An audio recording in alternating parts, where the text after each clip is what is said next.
Hey Gabe, Well, remember in our last show, I said that we were going to replace Aaron Rodgers' face, Daniel Jones's face with Aaron Rodgers. yeah, I do That remember that. that didn't age well, did it? It did not. It did not. Welcome, everybody. This is the Blue versus Green podcast. A very, very interesting and impactful first week of football. I don't think the kind of week that anyone expected us to have here in New York. But let's get into it. I am joined by our regular Jets fans, co-hosts. We got Jose. I don't know if how you guys see this. I guess to my right, To your right and to your right shoulder, but to your left on the video. Yeah, right? I guess so. Yeah. Still figuring this out. Yeah. And then we have Walt. Say what's up, guys, before we get into the misery that is our week one. What's up, peeps? What's up? What's up? How's it going, fans? How's it going, Blue versus Green fans, Giants, Jets fans? What a fucking week. So, real quick, obviously we have, the absolute horrendous display of football that we saw on Sunday with the Giants. Totally not at all what I expected. I don't know if I went in there expecting to win. I mean, I guess I did, but I didn't necessarily expect what happened to happen. And even less did I expect to see what happened last night in the first drive of Aaron Rodgers' Jets era and career. So possibly the last drive of his career. Who knows? So let's go ahead and talk about Aaron Rodgers and the Jets. Top of the story on everybody's mind is what the hell happened to Aaron Rodgers. It's kind of like a freak accident. But we do have a clip. Actual accident, the clip, we do have a clip to talk about. So we're gonna take a look at the moment of the injury and everything. But I wasn't watching it live, so I actually missed Aaron Rodgers, the injury. So and I'll go through my experience, but I want to know you guys what your experience was with watching the game. I want to know how'd you guys get started. Walk through the entire thing for me. How you guys kind of got ready for the game, and then the moment that it happened. Do you want to go ahead and start this one, Walt, or should I? You can go ahead. All right. I may break down. So it was a funny situation watching the game yesterday. Watched it at my house, YouTube TV, in the den. Monday Night Football. Excited. Had a couple of beers. Had some snacks, some popcorn, some Pitos, which are pea-based Cheetos, delicious and healthy.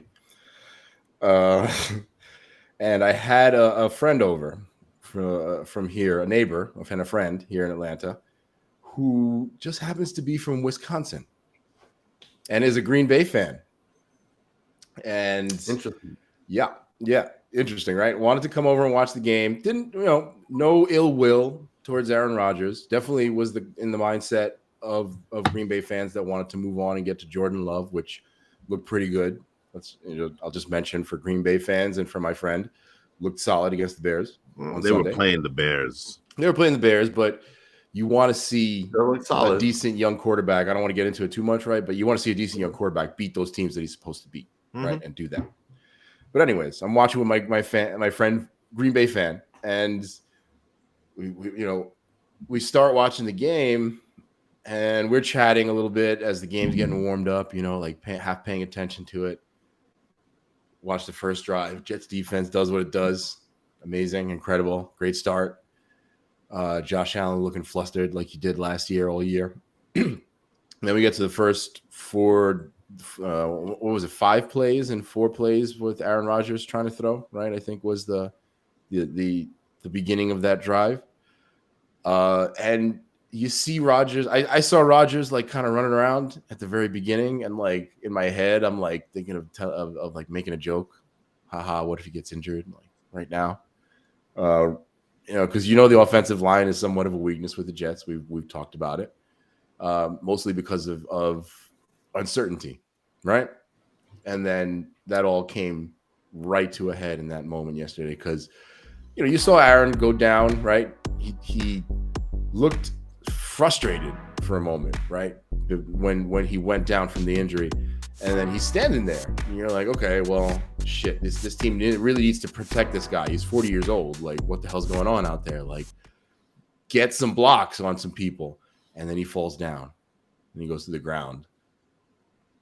There's no words at that moment. Like, I just put my hands on my head, like, as a fan. Like, my friend next to me, who was a fan of A-Rod his whole life, isn't wishing him any ill will. Obviously, you don't want to wish anybody get injured. Same thing. And we're both like just there in stunned silence. Yeah, disbelief. Stunning is the word. Yeah. And we just sat there basically. Like, that was our immediate reaction, I guess. What about you? Like, yeah. Well, like, how did it feel in that? What was going on? Where were you? So, I'm at the back end of getting COVID, so I've been quarantining for the last 5 days. Actually, yeah. So it's been a weird thing because normally I'm in the living room, I'm watching it on a big 73-inch TV. I got my wife next to me, who's just as big as a Jets fan as I am and stuff. I like how you have to like make sure everybody knows that you're a real fan. 73-inch TV. That's how I watch football. Well, it's true because you know what? I was watching football on my iPad. You know what I'm saying? So there's a difference watching it on a 12.9-inch screen and a 73-inch screen. You know what I mean? That's true. So being in quarantine all day, I had the NFL Network on. Which I guess is a good thing. And I was working on graphics for the show for future episodes because you know what? I'm trying to get I at least got to week 4 in terms of matchups and stuff. And so I've got graphics for that. I'm going to have to change all of that because a lot of the graphics featured Aaron Rodgers, right? Just watching it in real time, it felt like there was a different Aaron Rodgers here because you know what? In the Giants game, those passes were coming out quick. And mind you, it was only one pass that he threw that we saw. But he held on to the ball and he was scrambling and stuff. Mm-hmm. And when it actually happened, ironically enough, it was supposed to be a quick pass. Reason why Dwayne Brown, which I feel super bad for him, because in the post game comments, he looked heartbroken. He looked overcome with emotion, because he felt bad that he caused the sack, right? I've been watching the Jets now since 1985, and if I've seen some pretty bad moments.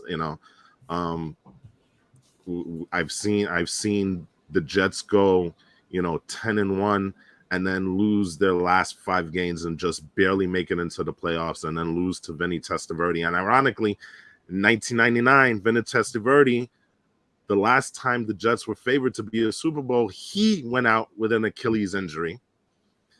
Butt fumbles, the giant Christmas game where what's his name? Dancing guy. Come on, help me out, Gabe. Cruz.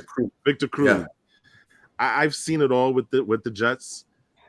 This probably has to be the most devastating and heartbreaking thing that's personally happened to me. Not even as a Jets fan, but as a New York fan overall, because I remember when the Yankees lost to the Seattle Mariners in Mattingly's last year as a Yankee. That was devastating. This one kind of takes the cake for me.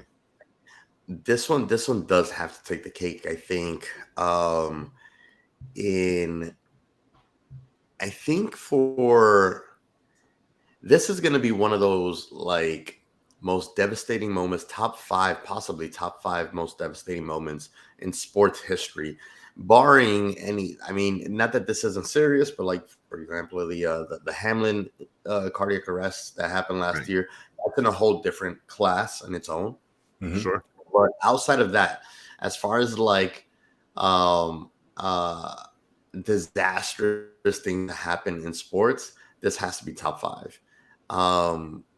Because I think that, like, no matter what kind of sports fan you are, this is one of those things that's just shocking to you. You don't even have to be a football fan you could be a baseball, basketball, or any other kind of fan. You hear about like the hoopla and like the hype surrounding Aaron Rodgers coming to the Jets and everything that's going on, and he goes down in the first series that he's in, and down with not just like, I mean, it's like, it sounds like it's going to be a pretty serious injury. This has to be up there for me. I was teaching at the dojo, running my jiu-jitsu class, and I had intentions on putting on the game while the class was going. Usually the game starts right when we start kind of our sparring rounds, rolling rounds and stuff. And the first round, I had already started the class, started the sparring rounds and whatnot, and I'm kind of just making my rounds as a coach on the mats. And I realized, oh crap, the Jets game. So I rushed to put it on the TV. I set it all up. I get on YouTube TV as well, put it on, stream it on television. Then I kind of go back onto the match just to kind of check everything that's good. And then I look at the screen and I see number 2, Wilson. And I'm yelling all over the match, like, why the fuck is Wilson on the field? What the hell's going on? And the other. And this is like, he just got on the field. You know what I mean? He hasn't even thrown a single pass, hasn't taken a single play. And I'm just like, what the hell's going on? And I go to I'm looking for my phone. My phone is in the locker room. So I run to the locker room. I get into our group chat. And all I'm seeing is like, oh no, oh my God. And this, that, and the other. And then I just start scrolling through my feed and I see the injury. And I was like, no fucking way Aaron Rodgers is out already. I couldn't effing believe it. And then that's it. Then it was just like, watching with bated breath. Like, I'm not a Jets fan. I'm a Giants fan, but I am a New York sports fan. I will always root for the Jets and the Mets against anyone else. And what the and I think I felt a little bit the way that you guys have been feeling for years now with Zach Wilson, where every single time he has the ball, you hold your breath because you don't know. Yeah. You don't know if it's going to be like a turnover, a terrible mistake, this, that, and the other. And that we're going to talk a little bit about that later. But man, it was devastating for me. Now, I do want to talk about the injuries. So let's quickly look at the clip that we have set up. All right. You guys may have to unmute yourselves while we're playing this. All right. So yeah. So actually, that's a good clip. Let's see that again. Can we see that one more time? Yeah, sure. Go ahead. And can you pause it here? Oh, yeah. Unfortunately, actually, I have not seen this exact clip. If you look, there is a pop that happens. Oh, absolutely. Right, so there's a pop that happens. If you look at it, there's a pop that happens. It looks like the calf area, but keep in mind that the calf is attached to the Achilles tendon, and that most likely happens at the Achilles. And if you look at the foot, okay, the foot, the dorsiflexion, okay, is the dorsiflexion. You guys can kind of practice this. The dorsiflexion in jiu-jitsu is what we use in order to kind of like, to do a lot of actions, especially when we're pushing off the body with our foot, right? Mm-hmm. Or when we get put in an ankle lock. Yep. The foot can only go like, let's say this is the shin, this is the foot. I don't have a lot of flexibility, but this is dorsiflexion, okay, on the foot.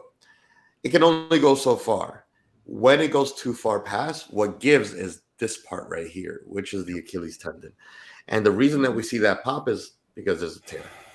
Yeah, I suffered an Achilles tendon about 15 years ago. I had a full rupture, and listen, I got to tell you this: the Jets knew. That's not something that you have to wait for. And that's not something you have to wait for an MRI, Yeah. because I remember when I went to the hospital right after tearing my Achilles, the doctor already knew. He put me on the stomach. He grabbed my calf again, right, and squeezed it, and there was no movement to the leg, to the foot. They That know. right there, Usually when they it comes knew to, instantly that this was an Achilles. So here's the thing about ligaments. People doctors, they know. I've had through jujitsu, only from a jujitsu perspective, but we've doing jujitsu long enough, you've seen almost every single kind of ligament injury that could happen to your joints, hip, knees, ankles, shoulders, elbows, wrists, and I've gone through a lot of PT. We have a sports doctor in our gym, and there's a test for every single ligament, because ligaments are what provide range of motion, and those tests usually tell you exactly what the injury is, and the MRI will usually confirm it. X-ray is always done in order to rule out a break, but this is like they're I can almost guarantee that they do already know, and the MRI is just to confirm before they make it public. But let's see that video one more time. Let's see right there. Oh yeah, see his calf. It's like a rubber band snapping. And then everything attached to that will just kind of shake. I mean, I could also possibly see it being a high Achilles ligament tear, where it might have even detached from the calf and the tendon itself. But if you guys remember, what was the injury that he was dealing with? Was it to the left calf in the It was a calf injury. It definitely was. I was don't it the left remember. leg? Do we know? Do we remember? I can find out real quick while you guys talk. Well, regardless, it could have been something that was already there, and the stress of the moment, especially early on in the game, still the body's still not fully warmed up. Bad weather. It could have been something that turf that was already there. So maybe turf. I don't know if that's even a conversation that we should have today. Not even the fact that it was turf, because the thing is, like, it was also really bad weather that night. Yeah. So, I mean, you had that we said that nobody could have predicted this, and nobody really could have, but there was a tweet that we didn't believe was real that we saw last night from David Zaslav, who tweeted, let's see, a few hours before the game, 40-year-old QB on rain-drenched turf against the best team in football. What could go wrong? Am I right? And then a little before that, actually, he had tweeted, Aaron Rodgers is going to tear his Achilles on a rain-drenched MetLife turf in 2.5 hours. He didn't actually. I'm sure that he didn't actually believe that was going to happen. No, he's like, let me. What's the most ridiculous, oddball possible thing that could happen in this game? Let me tweet that just for the likes and stuff. And then lo and behold, it actually does happen. Anyways, it's pretty crazy. Apparently, Aaron Rodgers has dealt with calf injuries in the past, so this is nothing new for him. I can't find exactly which one it is, but I'm pretty sure it's the same one. I'm pretty sure. Well, I mean, in terms of injuries, I was going to say, moving forward. Sorry, just real quick, you talked about how like this is one of the biggest injuries in sports. Period. I was thinking, and this will probably resonate with you. I was thinking a young D Rose getting injured on his way to a possible Hall of Fame career, but that's but feeling, even then, like the D Rose, right calf, by the way, guys. But anyway, does D Rose? It was the right calf. Okay, so that was the other one, right? Yeah. Was that the one that was injured yesterday? I can't. No, the one. No, that it was the left one yesterday. Yesterday was it was the left. But even then, to be honest with you, even then, if he was favoring his right calf, they might have been putting an additional strain on his left calf, which might have, there's a million reasons why this could have happened.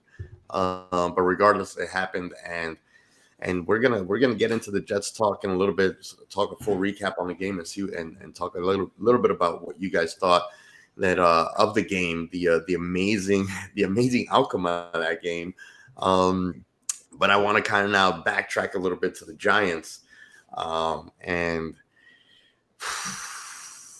let's talk Giants. So much more exciting and happy and fun than what happened right now. Switching gears is hard right now. Oh my God, you changed the graphic? Switching gears is really hard right now. And that was also freaking. You couldn't just say like the Giants lost. You have to display the score for me again. I mean, listen. It was about as shocking a game that I think we've seen, but it kind of dovetails right after the last time the Giants played, because they lost. They lose to Dallas 40-0. The last real game that the Giants played, they lost to the Eagles 38-7. Yeah, that's tough, man. Back to back. I know it's different seasons, but you're looking at opponents within your own division, and you get blanked out 78-7 in those two games. Yeah. I mean, so I don't want to be like a Giant. I don't want to be a Giants apologist. I don't think I'm a Daniel Jones apologist, but this game, there's, especially after I was able to cool down and kind of process everything that has happened. Again, we don't even need to really recap the game itself. It was terrible. Daniel Jones absolutely got no offense going the entire game. Kudos to him for staying through the entire game. It looked like it wasn't even a conversation that they had. He wanted to stay in the game. Dable never brought it up, and they both were on the same mindset. Hey, let's get something, just anything. Let's try to get something positive going into next week. So kudos to Daniel Jones, in my opinion, for thankfully he didn't get injured, but for not showing any quit despite how bad it looked. I am. This is a thing that I am not a huge Giants fan, but I'm kind of like you, root for the city, right? Yeah. I was super upset with Dayball. I really, really am, and it's not just his treatment of Jones; it's his treatment of Waller. It goes back to last year with his treatment with Adoree Jackson. This is becoming a trend with this guy. I'm going to play a clip, and I want to hear what you guys think about this, because this really, really annoyed me, and I'll get into more of the reasons why afterwards. Here's Daboll in the post-game press conference on Sunday night. Did you ever think of taking Daniel out because he took a pretty big beating in the game? Yeah, no. I was going to let him see it through there just until that last series. Try to get something positive going, Dan. We didn't have much going. Just wanted to try to get a positive drive and try to punch the ball into the end zone. But that didn't happen. What's the point of holding him into the final series? I'm sorry, go ahead. But that's my initial thought. Here's going to be my criticism of Daboll here, because and I mentioned Waller, and it wasn't Waller that I was talking about. It was Andrew Thomas, because Andrew Thomas suffered a hamstring injury really, really early on in the game. I think it was the first touchdown that the Dallas Cowboys, and he played almost until the end. Having a hamstring, clearly he was limited. He was limping in the freaking game. Daboll didn't take him out.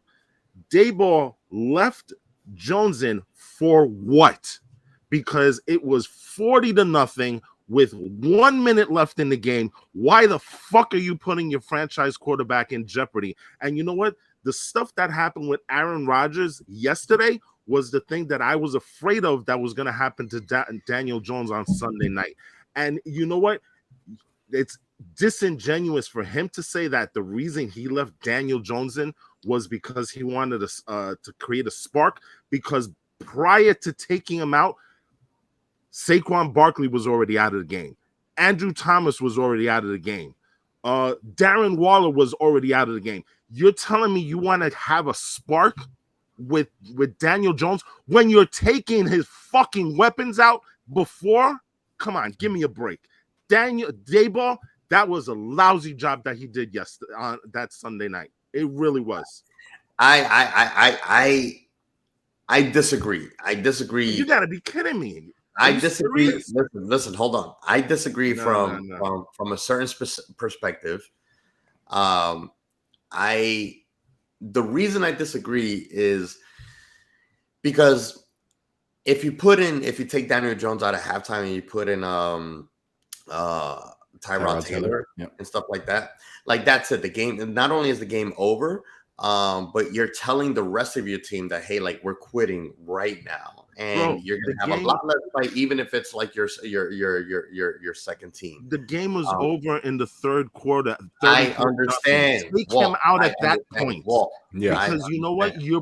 That's exactly what I would have said. You're protecting your franchise quarterback. It's week 1. This is not the end of the year. I'm sorry. It doesn't make any sense. Well, really I understand that. But Monday night is a perfect example of what could have happened. You're lucky that it didn't happen. And the thing is that you don't go in there. You don't, like, I understand, like, protecting and that's the thing. He protected the people that are most susceptible to injury, right? He took out Saquon, took out Waller. He took out the people that are most susceptible to injury.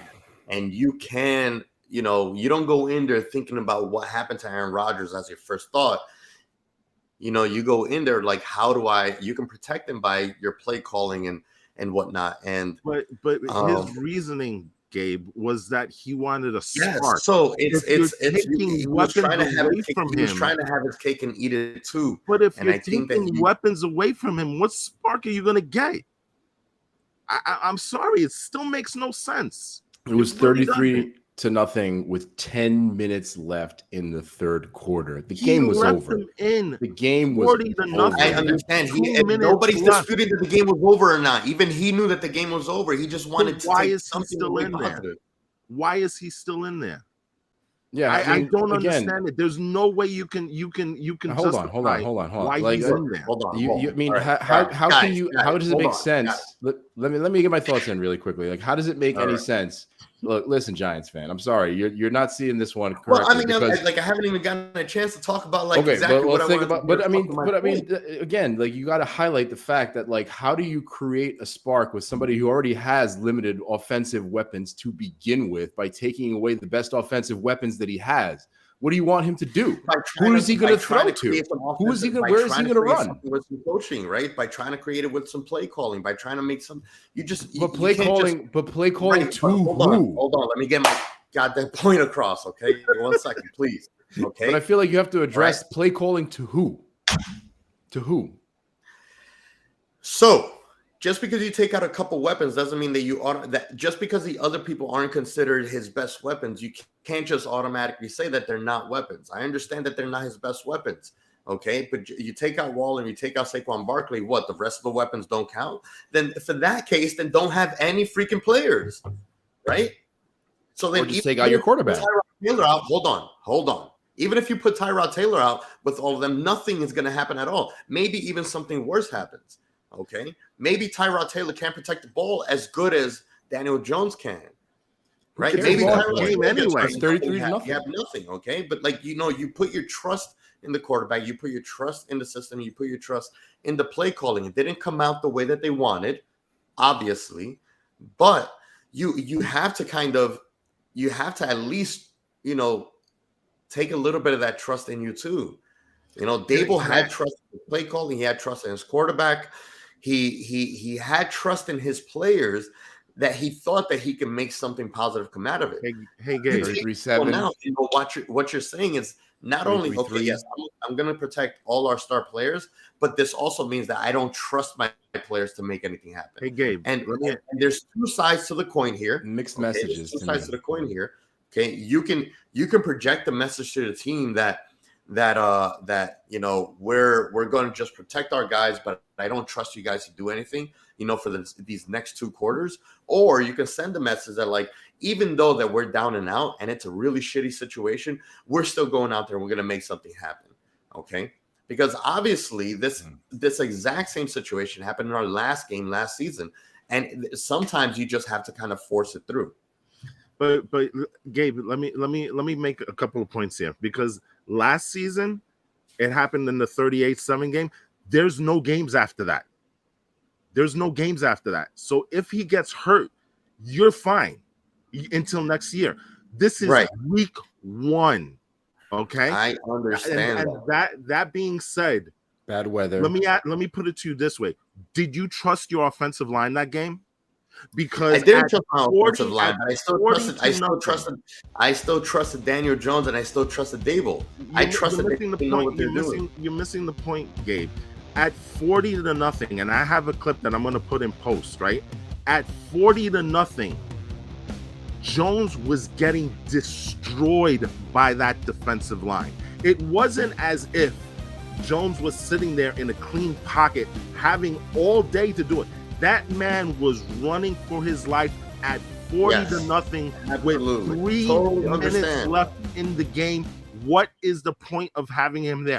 I understand your case. Let me ask you this. Did something happen? Hold on. Did something happen? That's not a fair point. No. Answer that. No. Did something happen? It doesn't matter. Why? Can I make a salient point that I brought up with my Packers friends yesterday? Why are you putting yourself in a risky position? Hold on. We're going back and forth on this. Can I just get a point? Let me just finish what I'm going to say. I didn't say take him out at halftime, although while I was live tweeting, I was asking why. But at the middle of the third quarter, at 33-0, there is literally nothing to play for at that point. There is no reason to take out your franchise quarterback, which you just paid $160 million, to make sure that you have him for weeks 2 to 18. That's my point.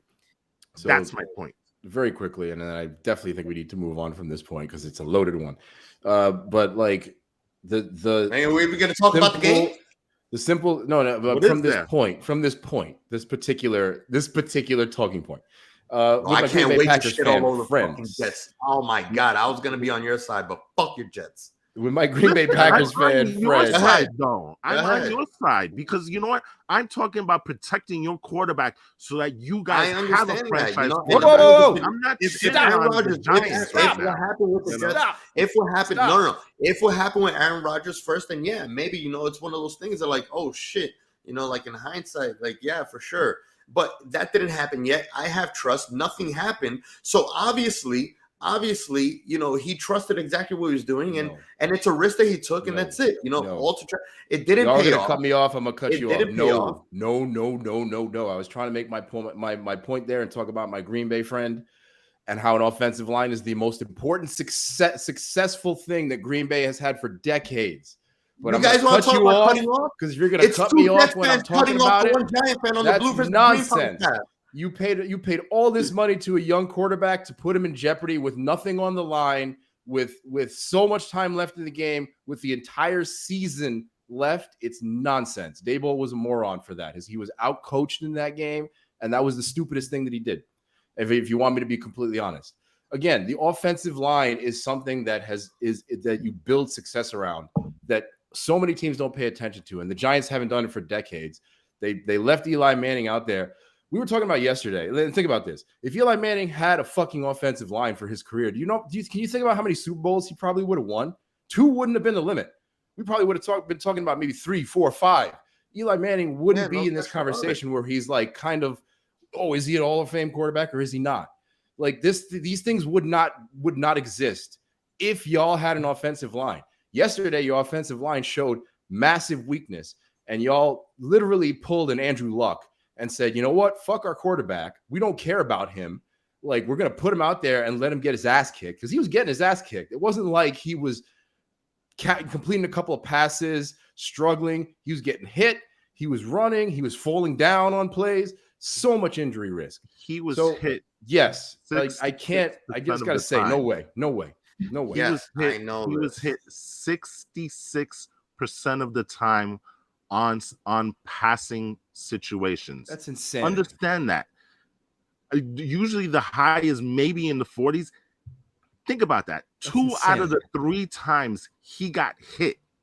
That is, I'm sorry. You're There's just a no tackling trust dummy there. at that point. Exactly. It's silly. That's silly. what Ryan Leaf. What happened with Ryan Leaf? That's what happened with David Carr. That's why Andrew Luck retired. Exactly. That's why I brought him up. Don't do He's that to gonna your be quarterback. punch drunk if this is going to be the script for the Giants going forward. And listen, I'm not shitting on the Giants at all. I haven't mentioned. I like anything Daniel about Jones. that. I'm That's why I talking wanted them to about take him out. protecting that quarterback so that you guys have a run, because you know what? Week 1 doesn't matter. It really doesn't matter. This could be an anomaly for the Giants. I agree. And then next week, you're back on track. They should beat the But hell you out know of the what? Cards this coming week. If you're in a meaningless game, knowing that you're going to lose and your quarterback is being decimated, you got to make that move, Gabe. You really got to make that move, because you're not trying to win the battle. You're trying to win the war here. That's the point, and that I'm trying to make, and I'm trying to make it for you Giants fans. I'm not trying to make the point that, like, this is not, they weren't trying to win the game. They're trying to make sure that they can win the locker room and they can get the respect that they need from the players, and understand that, look, as Daniel Jones, as the leader of the team here, that he's showing that he's not going to quit. He's wanting to do this himself as well, that he wants to be there to let them know that, like, I'm not going to quit on you guys no matter how bad you guys are. And this might be the thing that they need in order to move forward, because if they don't, if Daniel Jones quit on a team that's not fighting, then what reason do they have to fight for? And this might be the thing that gives them that gives them that fight. And that's why, like, yeah, it's a risk that they took. It's a risk that didn't pay off, because they weren't trying to win the game at this point, but they didn't even get to score a point. But he was their best chance to get anything positive going. And you put Tyrod Taylor out there and you get 0. I mean, this is, again, everything is hindsight 2020. Okay. Yeah. If Jones has actually gotten like a positive drive out of this, then it would have been like, all right, well, he got one thing positive that we could take into the next one, into week 2. He got nothing. But Tyrod Taylor goes out there and gets nothing going, then there's no reason for the team to feel like they got anything positive. And we have less happening and less of a reason to fight in week 2. So I want to move on from this point, because obviously we're not even going to have a chance to talk about the goddamn game. So let's go ahead and talk about the goddamn Jets. We're done with the Giants. The Giants. We're done with the Giants. Wait. Can I just praise Daniel Jones? He made, in my mind, he made one. Don't praise Daniel Jones. No. In my mind, he made one mistake yesterday. Daniel Jones if you wanted him out of the game as well. No, I mean, why not? What do you mean? I like the kid. That's why I'm. Come on, that's why we want him out. I like Daniel Jones. He had no options. I like Daniel Jones. Don't make it about that. Like, I really, really like Daniel Jones. I did from the beginning. I love the kid. The thing with me was, like, you know what? He did the best that he could in that game. He threw that one interception where I don't know what the hell he was doing. He was running out of bounds. He threw it back in bounds.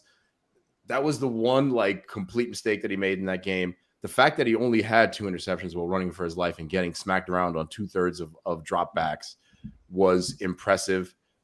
I'm going to praise Daniel Jones. Like I said, the kid is tough.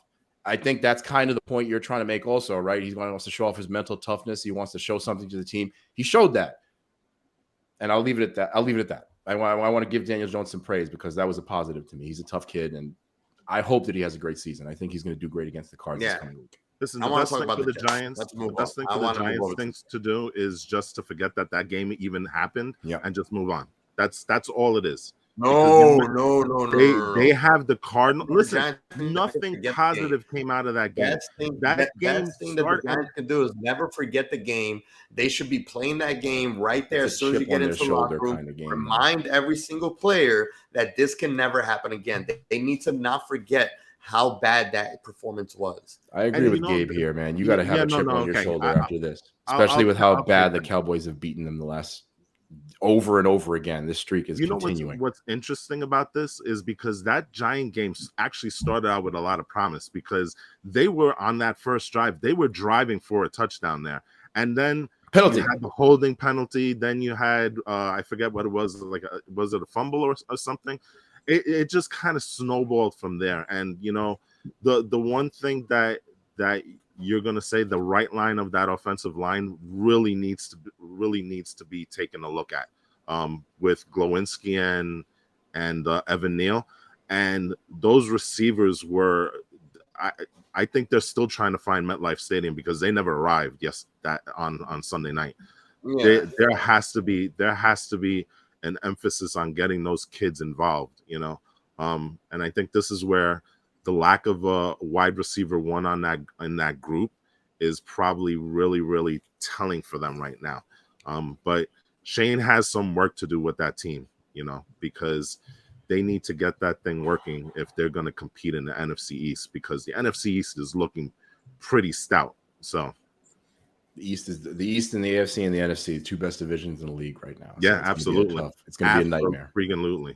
I mean, even the Commanders are a tough out in the NFC East. So, you know, Shane and Dable, they have the work cut out for them. All right. All right, let's go ahead and talk about your Jets. Listen. So I was live tweeting that game also. Right? Yeah. And I got to tell you, after the Aaron Rodgers injury, it took me almost a half just to get back into the game. You know, it was that much of a shock, right? You know what I'm saying? And I think you can tell that was kind of the sense with the Jets also, because the Jets, that first half wasn't their greatest first half. And I think Aaron Rodgers weighed heavily on their minds. But when they came out in that second half, I mean, you look at the Jets, and I gotta say I'm proud of that team because they fought. That is a game. Banner, by the way. Oh yeah, sorry. That is a game that easily they could have gone ahead and said, you know what, we can just roll up into a ball and be done with it. And they persevered, and so, you know, for that, I thought that was pretty impressive on their part.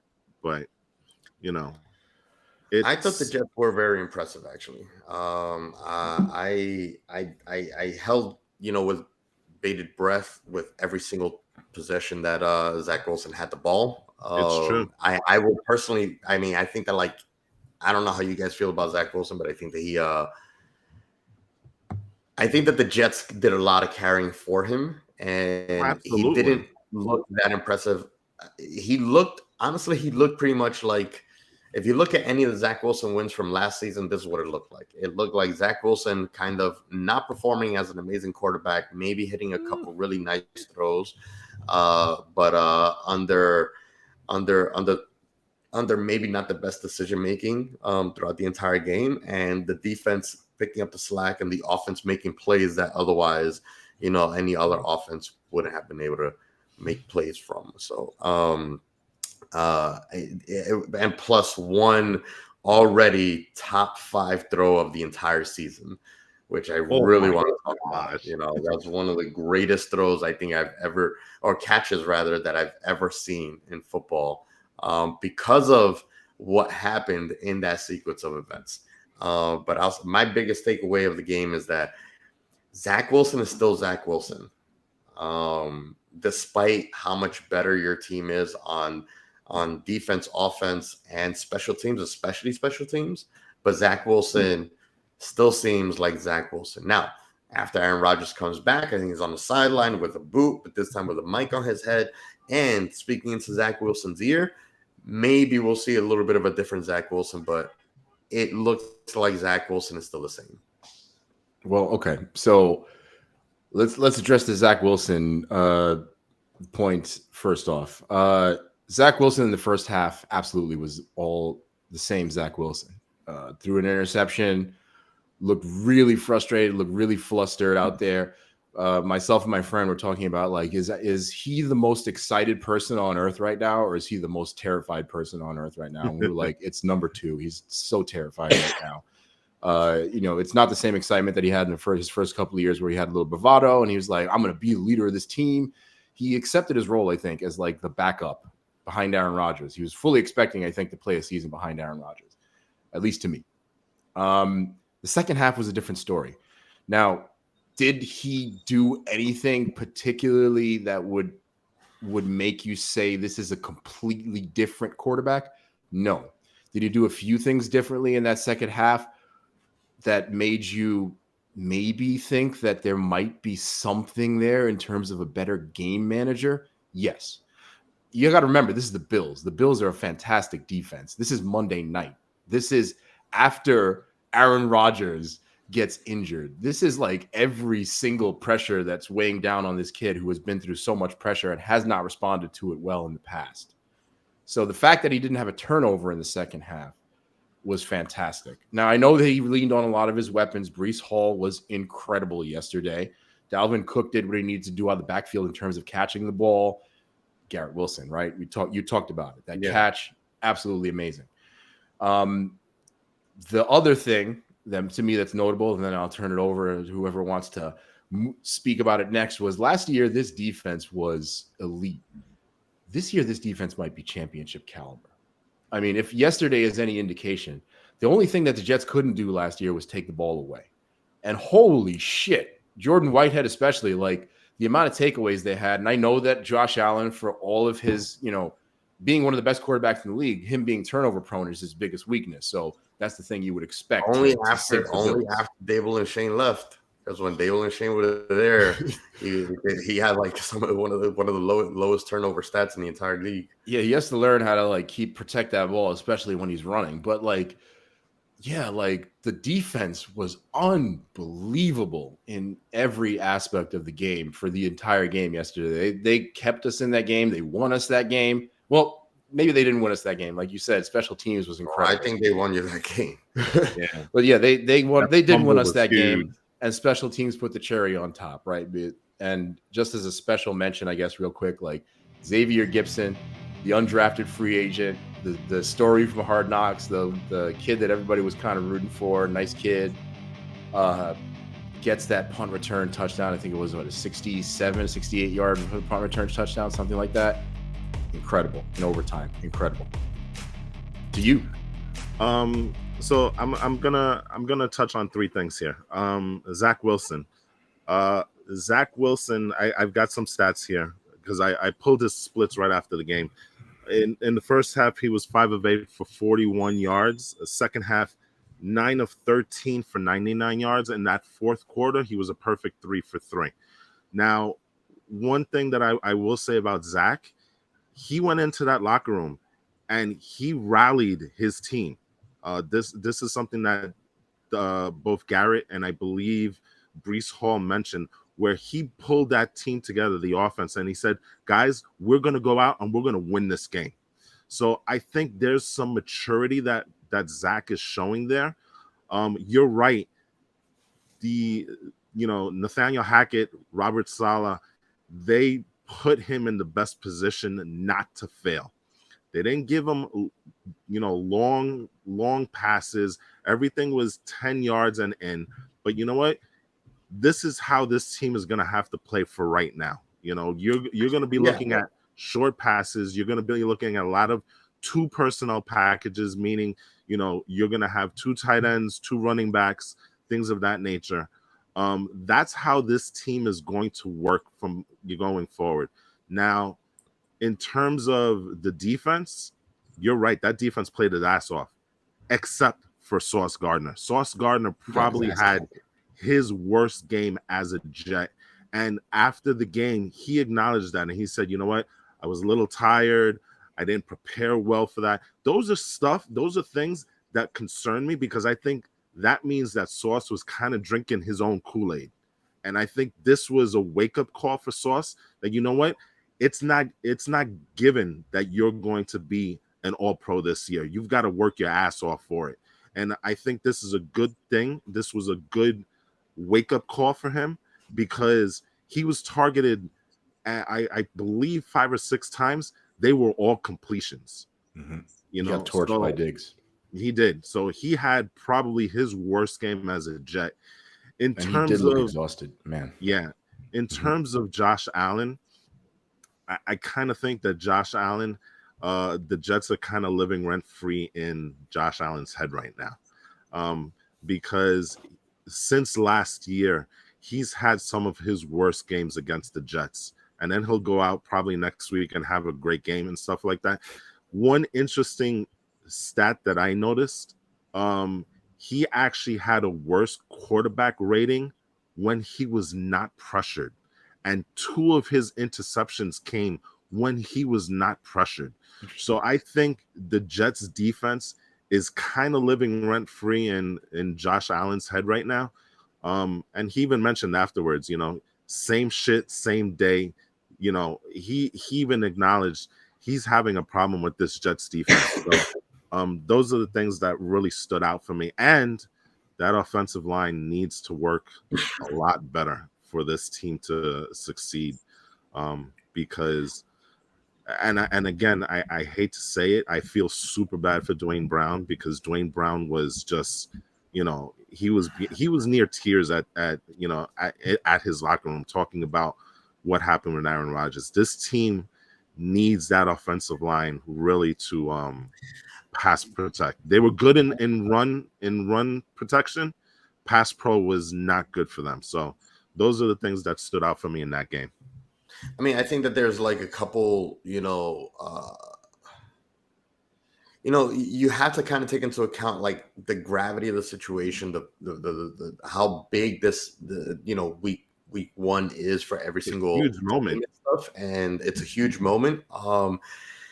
I actually think that your offensive line was not that bad. Your offensive line gave Zach Wilson a lot of time in most of the game. I think that your offensive line, it may not have started out strong. It may call it the first game jitters. Kind of needed to get themselves acclimated to the size of the moment and all that stuff. And I think that they eventually did. Especially in the second half. I think that they played really well. I was watching the game, and while I was still in the gym, apparently everyone in the gym is a freaking Jets fan. They're all enjoying what they're seeing. I'm just looking at how good this offensive line is. He has full perimeter protection. He's able to look, and sometimes he makes a really bad decision and kind of sort of almost runs into a Bills defender, which kind of causes a sack or whatever, a misread or whatever it is. But most of those running plays from Dalvin Cook and Breece Hall came from having an amazing offensive line. But one thing that I did want to say, so I think that your offensive line is going to be okay. No, I agree with that also. Considering the game that after the Giants. But the one thing that I want to say is that if anybody had any doubts on whether you have a coach or not, I think that this game puts you out of that, because like I said, even though Zach Wilson had a much better second half, I think he had a much better second half because of the play calling. I think everything else in the game personally, and maybe this is just me being a Jets hater, but I think everything else on the team worked more than Zach Wilson worked. I think that Zach Wilson looked good because the play calling was right, the offensive line was right, the defense did their job, a stellar performance, and it allowed the opportunity for Zach Wilson to do what he did. I think if Zach Wilson could have a full season like this, which it seems like it's most likely what's going to happen, that he will mature into the right quarterback, because he still needs to break out of some bad habits. He still needs to learn how to see down the field a little bit better. I think he needs to really stop trying to be a sniper with the ball. He needs to kind of learn how to lob it up a little bit better. But this team is the team that's going to give him everything that he needs, I think. But the biggest takeaway for me was that that you do have a legitimate, head coach there that that can, manage an uphill battle like it was to keep the team together and get through this, mess, and not just like get through the mess of losing Aaron Rodgers, but win this game. Yeah, I think we got to give Salah a lot of credit here because, like you said, not only was he able to put Zach in the best position possible to succeed, just the gravity of losing Aaron Rodgers and keeping that team together, not losing the focus on what I think that you have to give Salah all the credit on that. Yeah, because that's a head coach moment. That's a head coach moment. That easily could have ended up being a 40-0 type game, but he kept that team together. And you know what? It's also a credit to the players themselves, right? Because that team, even before Aaron Rodgers got here, it was a resilient team to begin with, And here's the hope that I have with the little time that we've had Aaron Rodgers is that we're taking that resilient, tough team that we had last year, and we've given them 2 months of Aaron Rodgers' wisdom, and hopefully they take that going forward. Because I guess the next question that I got to ask you guys is, does Aaron Rodgers ever play for the Jets again? I think Aaron Rodgers' career is over. I think Aaron Rodgers is going to be our really expensive quarterback coach, recruiter, and marketer from now on. I think that's kind of unfortunately where the we're kind at. of injury that he has, it's going to require surgery, the recovery. I don't think that we see him on the field. I mean, we may see him on the field next year, maybe even just to close out a career, but maybe just to close out the career. But I don't think that we see him in any real capacity. The problem with the Achilles, that's how you push off of the floor, and if he wants to launch the ball, that's how he's going to have to push off of the turf. And I think that, at 40 years old, as badly as he wants it, I think that most likely we'll see him on the field again next year. But I think that that's a tough injury to come back his career is officially over. I don't think that we'll see him in any real championship, caliber QB on the field again. Yeah, he's Peyton Manning in his final season. If you're the Jets, you're looking at this in the offseason and you're saying to yourself, like, what else can we do on the offensive line to see if maybe next year we can protect him just enough? Because they're thinking about that, right? Yeah. If he gets on the fields next year, I really don't know. I mean, do you come back from this at 40? I don't really think so. I don't know if you can do that. That's but we're not injury to come back from. An average person doesn't, but a professional athlete, they make certain things happen. Sure. Yeah, of course. But he's determined. So we have the weekend game coming up. It's unfortunate, but we're playing at the same time, more or less, once again. Yeah. Which sucks. Giants have the Cardinals 4:05, and you guys have the Cowboys at 4:35.